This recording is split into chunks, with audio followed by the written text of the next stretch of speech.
and lead ultimately to rules which are fit for purpose. This paper has been subscribed in a context of the response to the pandemic and also the war in Ukraine. And I think the fact that two countries, the Netherlands and Spain, which are traditionally identified with divergent positions on these matters, the fact that we have presented this joint paper emphasizes the need to find unity and determination when we are responding to these common challenges. This is the time to deepen our economic and monetary union, to work together on financial matters so as to reinforce the EU, to strengthen also our union in this new geopolitical context. We have learned that we can achieve much more collectively than individually, and we should work together to face, as we did, to face the pandemic, also to face the consequences of Putin's war. We think that in 2022 it is important to try to reach a consensus on priority issues to further strengthen the European Union, and we should leave behind divisive debates and build on the basis of this strong existing consensus in key areas. So with this joint position paper, we mark some clear objectives for this review. We need to reinforce fiscal sustainability in a more efficient, effective manner, also through consolidation strategies that are realistic, ambitious, as well as compatible with economic growth and job creation, possibly inspired by the governance of the Next Generation EU programme. We think that the fiscal framework should promote investment and reforms, should be simple, transparent, credible, should ensure equal treatment for all member states, that we should all be committed to promote a stronger investment effort from the private sector, but also with the public investment that will be indispensable in the coming years, especially to address the green and digital transitions, to strengthen Europe's strategic autonomy. And we also call for a roadmap to complete the banking union and strengthen the capital markets union. So together we think that on top of responding to short-term challenges, we should also make progress on more structural debates and issues which are essential for our future. We should be able to deal with the challenges of today with a forward-looking, with a future-proofed approach. You want to join? Thank you very much. Gracias. Thank you, and apologies as well that we kept you here for quite some time, I believe. I hope that the content of the paper and the questions and answers sort of will make up for it. I don't think I need to repeat much of what Nadia has said, because it won't surprise you that the unity of purpose that we try to demonstrate in the composition and the content of this paper is also reflected in my introductory notes. But one of the reasons we started this, and actually one of our introductory calls, was the aim to strengthen our economies. So we've taken a broad approach, and we want to actually rally our forces in the pursuit of this goal. And whilst it feels uncomfortable in the midst of the war in Ukraine, and particularly the heinous war crimes that have been committed or we learned about this weekend again, it feels slightly awkward to publish a non-paper at a time of deep crisis in Europe. At the same time, the message is very clear, as Nadia has also highlighted. We need to be forward-looking. There is even more impotence to strengthen the economic independence and strength of Europe through the banking union, the financial markets, but also to know which fiscal policies we need and how we can promote economic convergence, how we can tackle debt sustainability in a realistic way that allows for national growth path towards debt reduction and also really fosters investments and, of course, the reforms that are much needed, because this is all about Europe. So I think our message in time of crisis and human suffering is also one of strength, I would say one of hope, and equally so one of resilience. And as Nadia said as well, the political point here is too that let's not waste energy and time on superficial differences. Let's focus on common ground, build from common ground, and really enable and demonstrate to our citizens and taxpayers that the European Union is really more than a force of nature. It's more than an internal market, it's a value community, it's an economic powerhouse that can really spread its wings. That's our purpose behind this non-paper, and so far, I believe, we both hope that it's been fairly well received. But it's up to you to ask the questions and show otherwise. Thank you. A couple of questions. Introduce yourself shortly and go ahead. Do I need the microphone? Well, this microphone is fixed. Okay, I'll speak loud. Sam Fleming from the Financial Times. A couple of questions. The paper was notable partly for what it didn't have in it, and one of the ideas that's clearly a matter of debate is the question of giving favourable treatment for, or different treatment for certain categories of public investment. Do you have a common position on that question? And another question about common positions, do you have a common position around whether now, given the atrocities that are coming to light, is time to embargo, ban exports of Russian oil and gas or coal to the European Union? Thank you.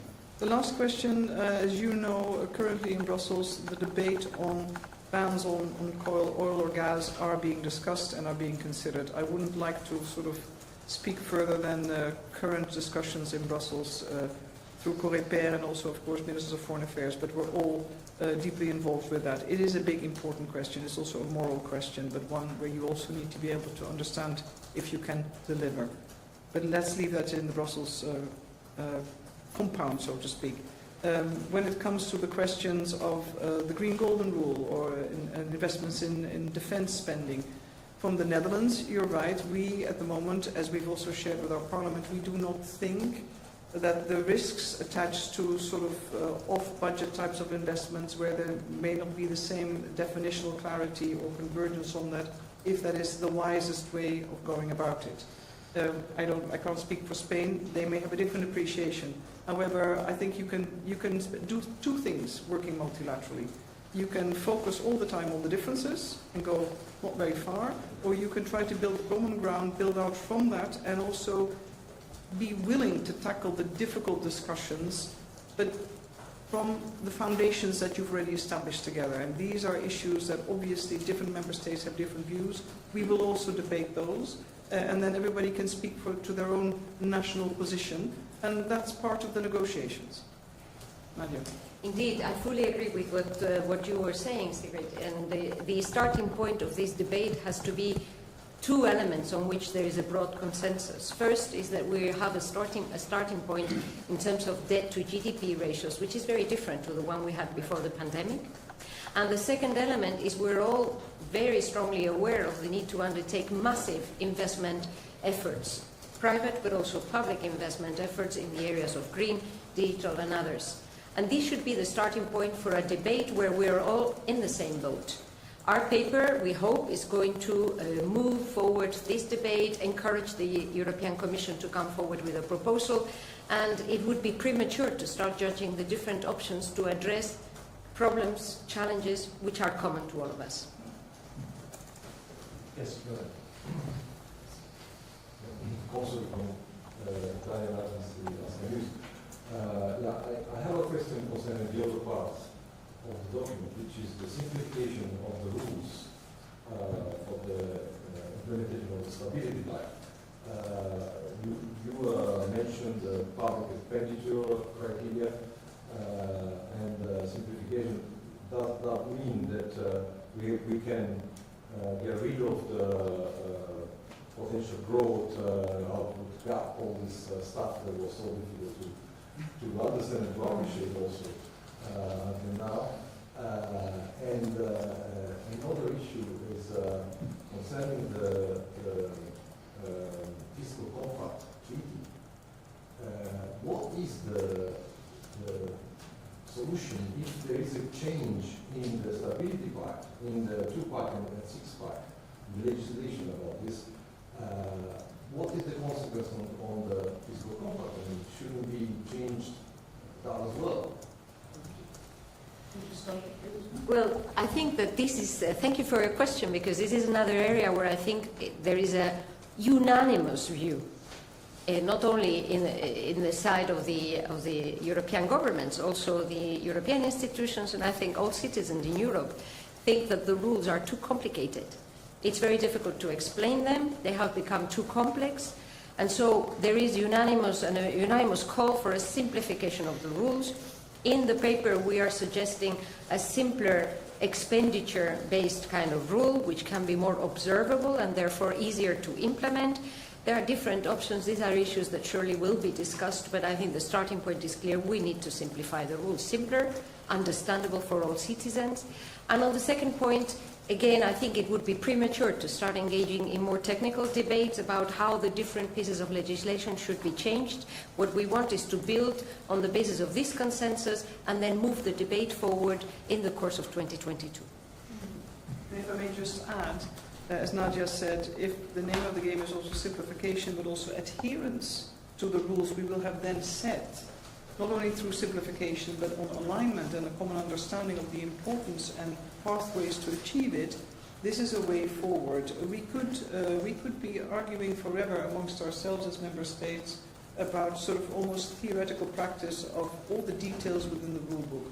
But if the reality shows that there is non-adherence or non-compliance, we are no further or closer to actually a real living stability and growth pact, and that's ultimately what it's all about. Hi, I am Nadia Calviño from Radio Nacional de España. I would like to know how was this paper, this proposal received by your colleagues during the Eurogroup, and if this is the starting of a new friendship. Well, we could go back to in history. The ties between the Netherlands and Spain are deep, and they're historical. But I think we don't know yet how they perceived it. Bilaterally, we've received a lot of, I think, positive comments, but we haven't had the chance yet to debate it. But it is a non-paper, so we haven't shared it as a formal submission in a way that we expect it to be immediately to be an agenda item. But we certainly hope that this can be a kickstart to the discussion we very much want and need, and we'd like to foster. But so far, Nadia, you've heard some positive feedback too, no? Yes. I mean, as Sigrid was saying, we didn't have so much time to have a round table discussion today, but the initial reactions have been fairly positive. And the second point I would make is that actually there is a very tight friendship between the Netherlands and Spain. There have been several exchanges, and there have been, this is a second joint paper or publication by the two countries. I think that we do share some common approaches to a number of issues, including internal market issues, and I think it is a very important message that in areas which have been proving to be divisive in the past, such as the review of fiscal rules, the fact that our two countries are clearly signaling our desire to find a consensus and to move ahead with a debate in an approach which is based on what unites us instead of the differences that may exist between the different countries. As I said in my introductory remarks, I think this sends a very strong message, particularly strong at these difficult times for the EU. Go ahead. With Bloomberg. A quick question on the economic situation. If I understood well, I think the Commission updated what is more or less the impact of the ongoing war and the sanctions and counter-sanctions on the European economy. So do you share the assessment that the current situation will call for an extension of the escape clause at this stage? And also on the golden clause, a follow-up question. If you are not, Mr. Kath, if you are not in favor of such a clause, would you in favor of, for example, some sort of joint issuance of debt in order to finance the massive investment needed that you underline over and over again in the paper? With the clause you mentioned, the general escape clause, no? You linked the question 1 and number 2, correct? If I understood you correctly. Escape clause linked to the yeah, correct. No, no, the escape clause, well, we'll wait and see, but I think we're both realists. I think one could expect that the Commission would opt, the former diplomat in me says, that would be tempted to opt for an extension of the general escape clause. And I think that's, current circumstances would warrant that. So I can't imagine this to be a topic of significant debate. Secondly, the issuance of common debt is of a very different nature. The Netherlands, for now, has called for the use and or reallocation of existing funds and instruments towards the needs that have currently arisen. Now, political level of debate at the Council, perhaps later this year, obviously we'll need to see where we're at. have better measurement and understanding of the impact, longevity, duration, and the impact of the crisis in Ukraine, also on European economies, and then determine if current instruments are sufficient or if other ways are needed. But I wouldn't like to go faster than actually our thinking also intra-EU and also within our cabinet, or I'm sure in Spain also with other governments.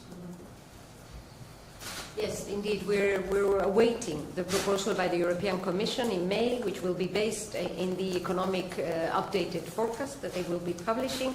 But I absolutely share Minister Kaag's assessment that this is not an issue that should trigger a very intense debate. Then, secondly, on the possibility for new funds, these ideas are being floated. Here I would really rely on the European institutions. They have a broad view of the implementation of the new next generation EU instruments, the existing flexibilities within the multi-annual financial framework, and therefore I think this is also, it would be premature, to start calling for new instruments without a prior assessment of the elements of flexibility and the margins that we have within the existing ones.